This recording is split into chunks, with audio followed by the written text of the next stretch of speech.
Total commodification. Everything, as I'm recording this, by 2026. So far, I made this, looking back at this, may be funny to look back at me saying everything at this point, because it may just get worse. But everything has become a commodity. Personality and aestheticism have been deeply commodified and has essentially replaced the value of the individual. This capitalistic drive to earn at the expense of anybody or anything has absolutely decimated our ability to communicate and socialize with other humans. We are constantly judging not only others, but ourselves, and basing the value of others and ourselves on the items that we own, what car we have, what pants we wear, what shoes we wear, and even down to things like what brand name of the food is in our pantry. Like, are we eating Kellogg's or are we eating off-brand, great value brand? We have come to a point that I don't even think Karl Marx or any of those thinkers of that time could have ever predicted capitalism to get to. Marx had said that the interactions of society under capitalistic society will be forever changed by capitalism. Humans will value each other only based on the products that they own. He never, ever, ever could have seen coming what's unfolding in front of us, the lengths to which that idea is going. The manufactured necessity of the smartphone has brought us to the social nightmare not even Marx or Engels or anybody could have seen coming. The invention of the smartphone is the single largest man-made necessity in history. We rely on our phones for every aspect of our lives, and so much so now that we need our phones for anything. Can't see medical results unless we have an app. We have to sign up online using a QR code to be logged into a walk-in clinic. We need to have social media to have a social status, two-factor authentication to complete school assignments. The way we interact with one another has forever been changed by the cell phone, and even more so by social media, which are only products of capitalism. The average daily communication someone has is to their phone. Whether you like to admit it or not, you too are a part of this. I myself am also a part of this. We can take this idea at a small and simpler stage in terms of times that weren't really too long ago. If you had to have a hard conversation with someone, or if you had to talk to someone in general, you'd have to speak in person. The ability to articulate and have the courage to speak to someone, even if you were nervous or worried about, what that person was going to say, or, or how they would react, that is forever now changed and mostly vanished. There's a shocking amount of people, and even my own personal life, that cannot talk to people in person. They will avoid a conversation about anything that isn't already predetermined to go well with anyone, or fear that what they might say will hurt them. Therefore, the conversations will only ever happen over text. People, I'm a better texter. I don't really like talking. I don't really like calling. I'm a better texter.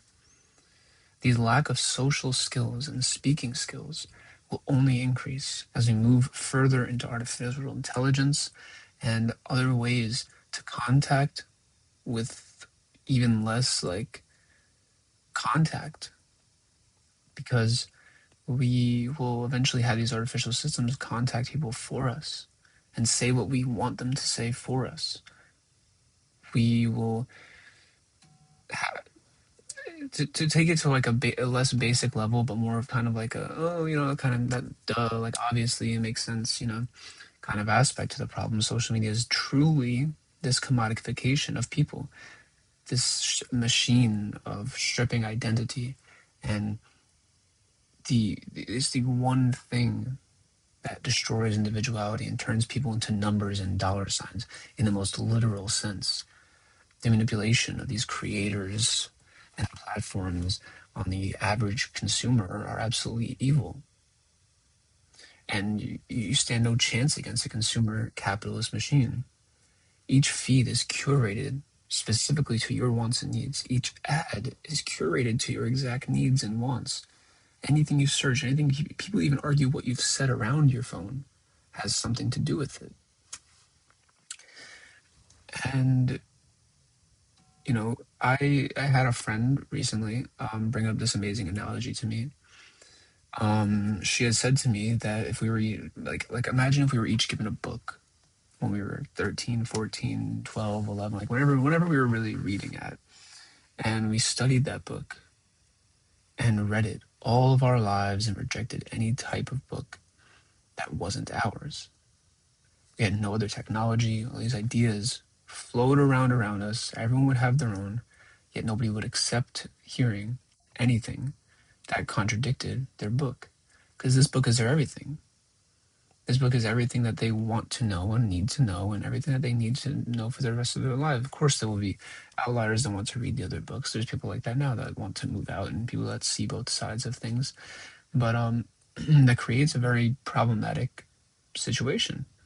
We can compare that to now with the book being our curated feeds, and this creates that problematic situation where we are only fed content that reinforces our previous beliefs and does not allow us to challenge the ideas presented to us in the book that we were given.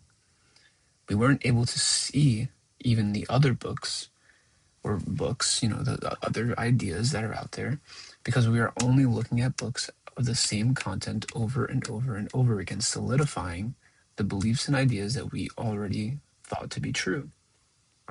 The absolute outrage that we as a society should have against this, but instead we continue to buy into it.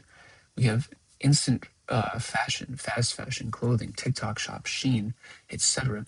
These companies like Meta and OpenAI creating more invasive, more destructively advanced AI and using these sales pitches of it being helpful to distract you from the damage that all this is doing. We sit there and they start these trends, or people they create, oh, what's my dream job? Make a cartoon of me at my dream job or something. Like, it was trends going around. They're trying to make it. It is exactly like the cliche of, give them the popcorn and the shows and the circuses and whatever, and they'll be quiet and comply. We are spiraling into a collapse in modern society as we know it.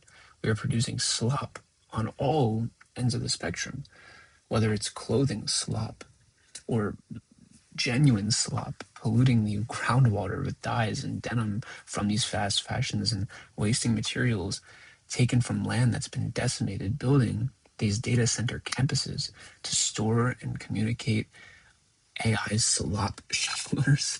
And I'm sorry to use the word, I'm sorry to make it, kind of funny, but that really is what it is, in destroying local communities that they're placed in. People are having water issues, people are having electricity issues, people are having pollution issues due to these huge data centers. And they're being incentivized by the states to build said data centers for, what is it? Profit, for capitalistic gain, for tax write-offs. And, we were blowing each other up over land and oil, stripping climate change protections, making billionaires rich, while laughing at the bottom 1%, while pushing the mantra of this American dream, building this false reality that we are all equally given the opportunity in America to succeed and join the top 1% if we just try hard enough. This lie that's spread to us has been put in place to keep the working class in hopes that they'll make it big like everyone else did one day. Like that one story that they heard of this teenager who had everything against him that came up in the world. And realistically, it's not realistic. The outrage that we should have against the death machine of this consumer capitalistic society that we work in, that we live in, it should be widespread. But instead, as I said before, we choose to comply and say yes, sir, and accept this as our reality because we believe that it's the only way, and that's what we've been told. Why are we spending $100 billion on war instead of giving free healthcare coverage to Americans? Because wars make money, and saving lives costs money. Capitalistic greed is no better than the greed that we saw, that people argue is so bad, with Soviet Russia and the Soviet communists. They say that it leads to corruption, it leads to authoritarianistic rule, it leads to all these really bad, bad, bad things. But how is capitalistic greed any different? It's just hidden better under a drape of red, white, and blue, under a veil of lies and equality and equal opportunity so we can comply and fall in line. The environmental protections gutted in America recently are all for the purpose of serving these oil executives in crude oil market of America. This is the same this is the same evil that we've seen before in Russia that scared everybody before. The dictatorial, corrupt, evil government that communism led to. But this is just the same exact thing with the illusion of freedom. When you control everybody financially, there's no need to have a dictatorship. Nobody will resist if they can't feed their families. Nobody will strike if they can't afford to miss a day of pay. Eventually, we will be in a place with AI where they can do absolutely every single job. And even then, these companies will only keep a small staff, just enough to keep people consuming. If you have nobody working and you have no consumer and the system collapses, only jobs left will not be high paying and important ones. They will be division of labor jobs described by Marx. Think factories, assembly work, storage places. Factories. You are no longer human. You are no longer even a worker. In the eyes of the corporation, you are just a necessity to their end, which is the consumption of their product.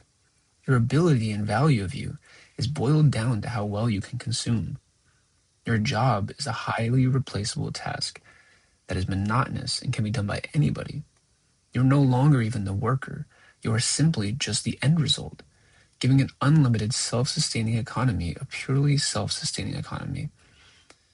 What you create is then fed back into you, and the company is not paying you, but you have become the commodity. The more you work, the more money you have to buy stuff from them. And I know what you're thinking. Oh, I don't need to, nor would I ever need to buy from one company, especially the one I work for. But think Amazon. They own way more than you would think. Look up all the comedies. Look up all the companies that Amazon has acquired in the past few years. You will come to find that they have a hold on almost every single market. I'm sure that they won't be the last company to do this. The only companies that will be AI companies and conglomerates like Amazon that have a foot in every sector, leading to them profiting from your work at their company. You're only on the payroll, essentially being paid in order to make them more money. When you go out after work and buy anything, and that money is then recycled to them again, and the gap of poor and rich becomes increasingly desperate. The rich owners will get richer the more the workers work. They will be increasingly earning more and more and more, while we make the same and feed it back to them. Then they will raise prices of groceries and necessities. For example, Amazon now owns Whole Foods. Imagine all grocery stores were the same as that. They were just owned by huge conglomerates, whether it's multiple or one. If they want to raise the prices, so be it. The poor will get more poor, and the rich will create an eraser effect of the middle class and divide us into two. Unfortunately, as Americans, we have been indoctrinated so deeply to believe that these lies of fluid social mobility in the future that we want, with the amount of money we want to make, are possible. The opportunities were all are given to us the same. We're only poor because we aren't working hard enough, while they're creating systems that continuously and tirelessly work harder and harder to keep us down in the bottom and to keep us consuming. We should be outraged that they have gotten us so good. We are headed for an absolute collapse of everything as we know it, and consumer capitalism is to blame. And I'm not sitting here as some radical communist Catholic. I don't think that there. I don't think that. I think that there just has to be a better way to live. That's all. I just think there has to be a better way to live, and I think there has to be a better way to create a better way to see the world.